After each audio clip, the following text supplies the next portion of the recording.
Como lidar com arquivos muito grandes dentro do Python? Tabelas com mais de 1 milhão de linhas ou que possuem múltiplos gigabytes. Como é que a gente faz para esse dado caber na memória RAM do nosso computador para que a gente tenha mais velocidade em extrair insights desses dados? Esse vídeo aqui vai ser bem simples, mas eu vou apresentar algumas estratégias que eu adquiri ao longo dos últimos 10 anos analisando dados do mercado financeiro. Porque quem acompanha o canal há um tempo sabe que eu sou analista de dados com foco em desenvolvimento de estratégias de trading e durante muitos anos eu precisei ser capaz de manipular dados do mercado financeiro, que são gigantescos. Algumas tabelas que eu já tive que processar possuem 10, 20, 50 milhões de linhas, com informações sobre operações feitas no mercado, preços do livro, o que os participantes estavam fazendo. Então, para conseguir trabalhar com dados muito grandes, eu precisei desenvolver uma série de técnicas, cada uma aplicada a um tipo de problema diferente, mas eu percebi que existiam algumas dessas técnicas que elas eram aplicadas à grande maioria dos problemas.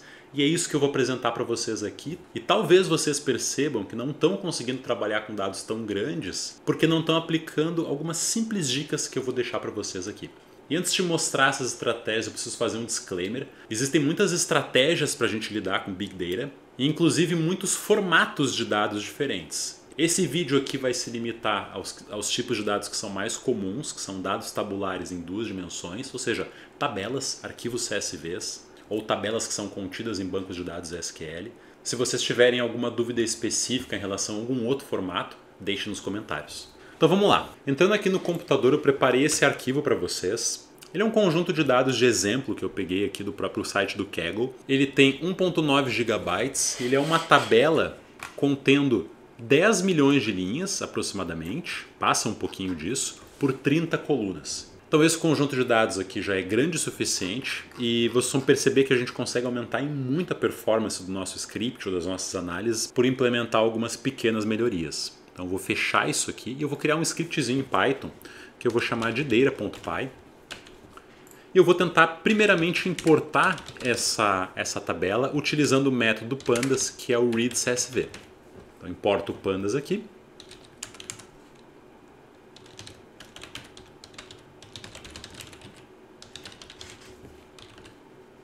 E eu vou utilizar o readCSV do pandas e vou executar isso aqui no meu terminal iterativo.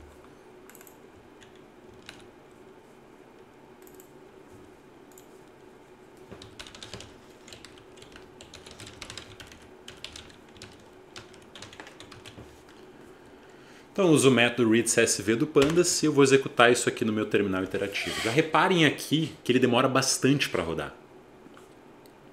O meu aqui levou cerca de 20 segundos. O dado está aqui dentro, mas é até difícil de mostrar ele de tão grande que ele é. Ele tem aqui 10 milhões de linhas e 10 milhões e 44 mil linhas por 32 colunas. Tá? Então são informações aqui de voos ao longo do mundo, com destinos, tempo de atraso. É um dataset para esse tipo de análise. Tá? A gente não está interessado no dataset em si, mas nas estratégias para comprimir esse cara. Então a gente vai usar algumas poucas funções do pandas que vão nos permitir entender esse problema aqui como um todo. A primeira delas é o ponto info. Quando a gente dá um ponto info no nosso dado, ele vai perguntar qual que é o tipo de dado para cada uma das colunas que eu processei aqui. Então tem algumas colunas que ele não conseguiu processar muito bem aqui, ele colocou como int 64. E ele começa a colocar aqui ano, na qual o voo saiu, int 64. Mês, int 64, que é inteiro, né? Porque ano é um número qualquer. Mês também vai de 0 a 11 ou de 1 a 12, não tenho certeza. E a gente começa a ver alguns dados aqui, vários tipos diferentes. A gente percebe que tem alguns deles aqui que são do tipo object e a gente tem outros que são do tipo float.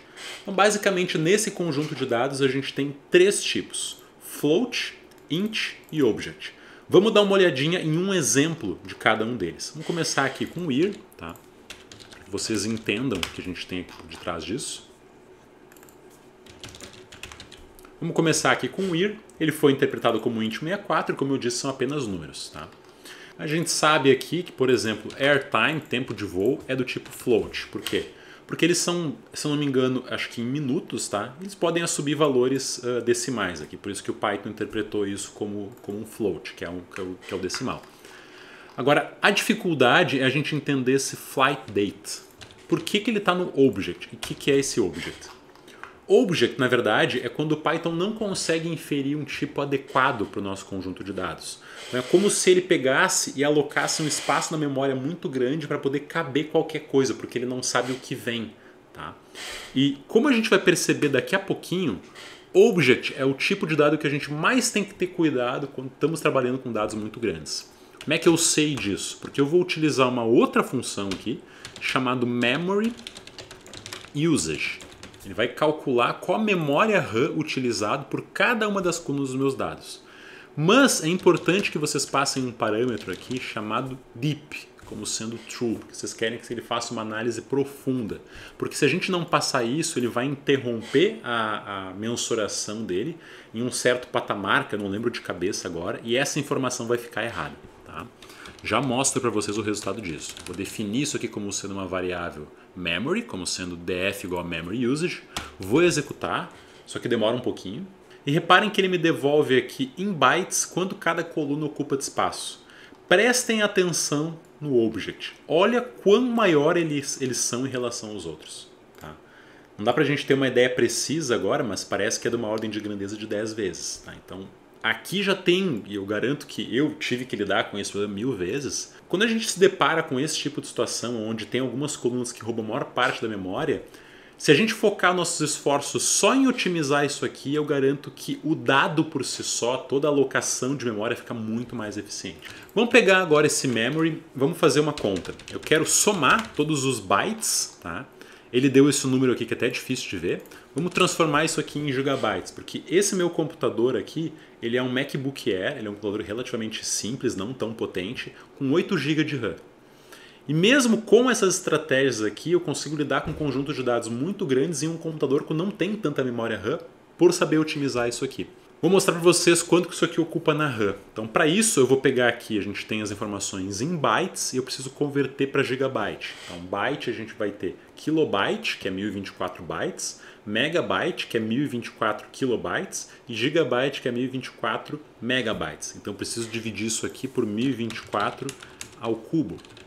Quando eu executo isso, ele tem que esse conjunto de dados está ocupando 4 GB da minha memória RAM. Vamos ver agora com essa estratégia que eu vou aplicar agora, com as estratégias em si, né? O que a gente consegue fazer e quanto que a gente resolve dessa memória. E, inclusive, eu poderia pegar aqui o nosso memory e eu vou dividir pelo memory sum e vocês vão perceber que esses nossos, vou multiplicar por 100 para a gente ter em termos percentuais aqui, vocês vão perceber que só essas quatro colunas aqui elas já dão quase 50% dessa memória total. Tá? Então, se a gente conseguir focar nelas e reduzir elas, nós vai ter um ganho de memória aqui de quase 2 vezes. Tá? E essa é só uma das estratégias possíveis. Como que a gente começa? A estratégia aqui é a gente analisar manualmente cada uma dessas colunas e tentar dar uma comprimida nesse dado. Então, a primeira delas, a gente tem aqui o flight date. Tá? Flight date, o que ele está tentando inferir aqui? A gente vai olhar para ela e refletir. Tá? Isso aqui é data, é o dia que ele não conseguiu interpretar isso como um datetime. Ele precisaria passar isso de um objeto para um tipo de dado ideal para tratar a data. Então, para isso a gente vem e faz isso manualmente. Como? Eu vou utilizar o método pandas.toDatetime, tá? E eu passo aqui o meu flight date. Eu vou subscrever ele pedindo que ele faça a conversão para mim de datetime. Então, se eu peço agora, por exemplo, de novo o nosso df.info e eu venho aqui, ó, eu já consegui trocar o nosso flight date para datetime 64. Já é um outro tipo de dado. Ganhei alguma coisa com isso? Não sei, vamos ver. Então, se eu fazer o novo cálculo aqui agora, ver como é que ficou o nosso memory, a gente tem que conseguir reduzir o nosso flight date em 10 vezes o consumo de memória que ele tinha. Vamos ver esses outros 3 aqui. Próxima variável, DF Marketing Airline Network. Ele tem vários valores parecidos, o A, o A, o A, o A. Então, provavelmente, a gente pode dar uma olhadinha nesse valor para ver quantos tipos de dados diferentes a gente tem aqui. Posso utilizar o método value counts, que ele vai contar cada um dos valores, encontrar todos os únicos e contar as ocorrências. Ao executar isso aqui, reparem que a gente só tem 1, 2, 3, 4, 5, 6, 7, 8, 9, 10, 12 opções. Então, ele não precisa estar guardando todo o espaço do object para guardar essas 12 opções. Existem formas mais eficientes de ele representar isso internamente. Isso aqui, na verdade, a gente poderia traduzir como um dado categórico. O que significa um categórico? Por mais que ele pareça um texto, na verdade cada uma dessas colunas pertence a uma categoria diferente. E o número de categorias ele é finito. Tá? Então isso aqui não seria muito diferente de eu pegar e dizer que o AA é um número, 0, 1, 2, por exemplo, e pedir para o Python trocar o texto, a string, por esse número. E como vocês sabem, texto, para o Pandas e para o Python armazenar texto, ele é um dos tipos de dados mais pesados que existem. Então se a gente troca a forma como ele está representando de object para category, que é a categoria, vocês vão ver um ganho muito expressivo. E aqui a gente faz isso, eu só vou dar um zoom out aqui, tá galera? A gente faz isso utilizando o método astype, vou pedir para ele fazer essa troca de tipo category. Eu venho aqui e coloco o seguinte, df marketing airline, eu quero que ele represente agora do tipo categoria. Eu vou subscrever na minha variável total. Ao executar isso aqui, ele executou. Vamos ver agora como é que está o tipo de dado. Ele mudou aqui para categoria. E se eu pergunto o tamanho desse novo dado, eu tenho agora que ele é 1/8 dos outros. Ele é tão simplificado, ele é tão eficiente que o basal antes nosso era esse 8 aqui, 8 milhões, vamos ver. 80 milhões de bytes, 80 mega mais ou menos. Agora ele passou para 10 milhões, 1/8 do basal. A gente conseguiu reduzir ele em praticamente, sei lá, 100 vezes o tamanho original que ele tinha, mais ou menos. Isso aqui, provavelmente, se a gente for investigar as outras colunas que faltam, que é o Origin City Name e Desk City Name, vou até mostrar para vocês aqui. Mas se eu não me engano, elas também são desse tipo, que é Origin City Name, tá? Que é o nome da cidade de origem. Provavelmente a gente não vai ter muitas opções de cidades, são algumas cidades que têm aeroporto nos Estados Unidos. Se eu peço aqui o Valley Counts, a gente vai ter 380 cidades diferentes, tá? Mas mesmo assim, representar isso aqui de forma categórica custa para o Python muito menos do que representar como uma string, que exigiria esse object. Então o que eu faço? Eu venho aqui, uso a mesma estratégia, só que eu vou trocar o nome de Marketing Airline Network para Origin City Name.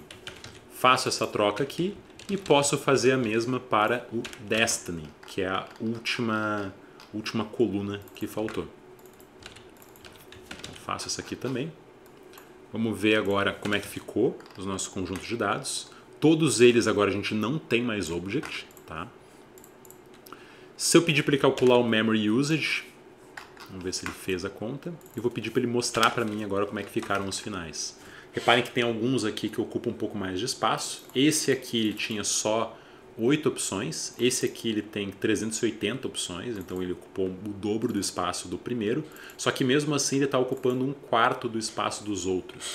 Se a gente vê agora qual foi o tamanho final do nosso conjunto de dados, a gente estava em quase 5 GB, agora a gente caiu para 2 GB.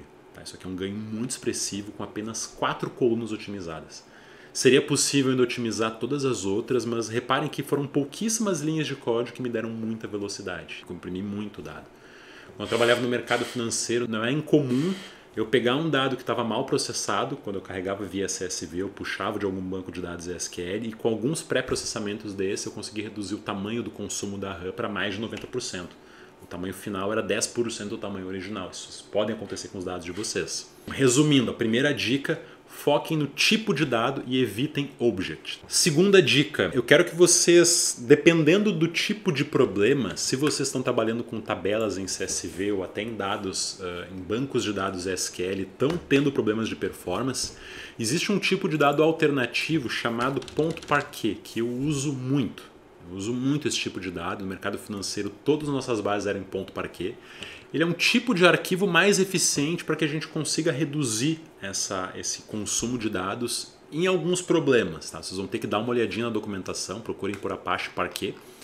Ele tem algumas regrinhas diferentes, ele é estruturado, guardado de uma forma não semelhante ao que é um ponto CSV ou mesmo como é que é um ponto SQL, ou arquivos em bancos de dados SQL. Mas vocês vão ver alguns ganhos de velocidade aqui no ponto Parquet que são bizarros. Tá? Então, por exemplo, eu poderia pegar esse meu conjunto de dados aqui, dar um to Parquet. Eu vou exportar ele em formato Parquet e eu vou chamar aqui de flights.parquet. Tá? Para isso é importante que vocês tenham a biblioteca, se eu não me engano, é PyArrow instalada, essa aqui. Mas quando tentarem executar esse método, o Pandas vai dizer o que vocês têm que instalar. Olha que legal. Eu vou exportar isso aqui, ele demora um pouquinho, tá? E ele gerou para mim esse arquivo aqui, flights.parquet. Se eu volto no sistema operacional, lembrem que o nosso .csv originalmente tinha 2 GB, tá? O .parquet, ele tem 300 MB. Então ele caiu aqui para 1/8 do valor. Então já caiu muito só o quanto de espaço ele ocupa no computador. Mas o mais interessante é o tempo de leitura desse dado. Eu vou até comparar para vocês aqui, vou mostrar o Pandas carregando as duas informações. Então vou dar um df2, vai ser igual a um .read parquet. Vamos ler aqui o nosso flights.parquet. Olha que legal, eu vou executar aqui. Passaram 2 segundos, 3 segundos e ele já leu o dado. E o mais interessante é que esse dado aqui, o .parquet, ele vai preservar os tipos de dados na qual ele foi exportado. Lembre que a gente tinha feito todo esse pré-processamento aqui para comprimir ele. Ele preservou isso para a gente de maneira inteligente.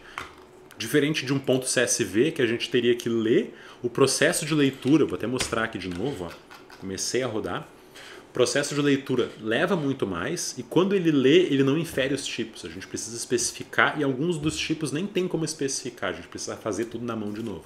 Olha aqui, passou 10, 20 segundos praticamente, ainda está carregando o nosso dado e o dado também não vai ser tão eficiente quanto é o .parquet. Ele leu agora, demorou um tempão. Se eu peço aqui para o nosso .df, de novo, o tipo de dados dele, ele me volta aqui, ele está ocupando 4 GB na RAM. Enquanto que no .parquet, se eu substituir aqui por df2,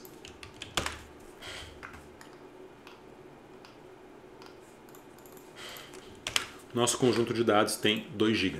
Então essas aqui são 2 pequenas dicas que eu deixo para vocês, espero que ajudem a trabalhar com dados tabulares. Isso aqui me ajudou muito ao longo dos últimos anos, é uma dica que eu dei para muitos alunos. Eu percebo que eles também, quando lidam com problemas como esse, conseguem resolver a maior parte dos seus problemas só fazendo essas 2 coisas, transformando em .parquet e cuidando dos .objects. Se tiverem mais dúvidas quanto a isso, algum outro formato de dados, por favor, deixem nos comentários. Se vocês não entenderam nada do que eu falei, nem um pouco do porquê fazer isso, ou mesmo como fazer isso, que linguagem de programação é essa, eu deixo embaixo o link da Asimov Academy, que é a escola na qual eu sou um dos fundadores, que a gente ensina programação em Python do zero, para análise de dados. A gente tem uma trilha focada para análise de dados, para tu transformar o Python na tua principal ferramenta de trabalho. Tem muitas trilhas, tem muitos conteúdos diferentes, para mercado financeiro também tem, para construção de dashboards com Python, aplicativos web, automações de tarefas. Deem uma olhadinha no site abaixo se isso aqui interessa a vocês. Forte abraço e até o próximo vídeo.